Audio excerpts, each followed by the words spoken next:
So we are going to be talking Logan. This is the third kind of solo Wolverine film and the last outing for Hugh Jackman as the iconic mutant Wolverine, aka Logan. Now, this being a kind of a more mainstream review, I'm not going to kind of tell you all about the plot. I'm sure you know. It's essentially a kind of a near future, somewhat post-apocalyptic. Actually, it's not post-apocalyptic at all. It kind of just has that kind of somewhat of an aesthetic to it.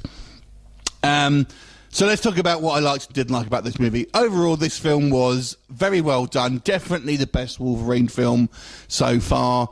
It's not a superhero film. It's kind of, I would guess, a Western, particularly Shane, which they actually reference, mixed in with a bit of kind of lone wolf and cub. Hugh Jackman is fantastic in this role.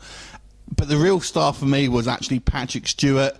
And I'll be honest, I didn't like the Professor X character in all the kind of the Patrick Stewart ones. I've never been a fan of the character, to be honest with you. But here, I thought he was fantastic. He was like such a kind of realistic, grumpy old man. And his relationship with Logan, I thought was brilliant. And some of the kind of the back and forth, man, these two actors do some heavy lifting in this film. I thought that was absolutely fantastic. I love the kind of some of the action sequences as well. Obviously, it's, you know, it's an R rating or 18 or 15, or whatever you want to call it in the UK. So it doesn't kind of skimp out on the violence. I've heard a lot of people say, oh yeah, this is kind of the Wolverine and Berserker Rage. A little bit.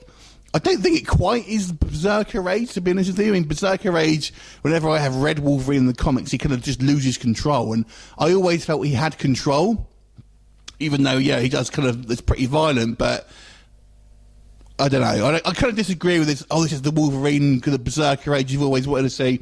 I didn't think so, to be honest with you. Yeah, it's a bit more violent, but I didn't feel it was that anyway. Do I have some problems with it? That maybe.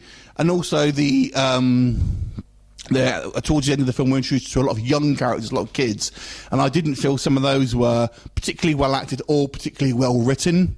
They're kind of just there and don't really feel like characters you really care about, to be quite honest. But overall, this film was an excellent movie, and that's my critiques are really only small parts of this film. I kind of liked the surprises this film has. This obviously, I'm not going to spoil anything for you, but I kind of like the action sequences and the kind of the character moments were brilliant. It took me a while to kind of warm to X-23, I'll be honest, but I think that was an intentional choice here. But by the end of it, I kind of grew to like her character a little bit. But overall, this was a great movie. Couple of minor kind of niggles here and there, but I'm going to give this movie an 8 out of 10. Have you seen it? What did you think of it? Leave a comment, and I'll look forward to you next time. Bye for now.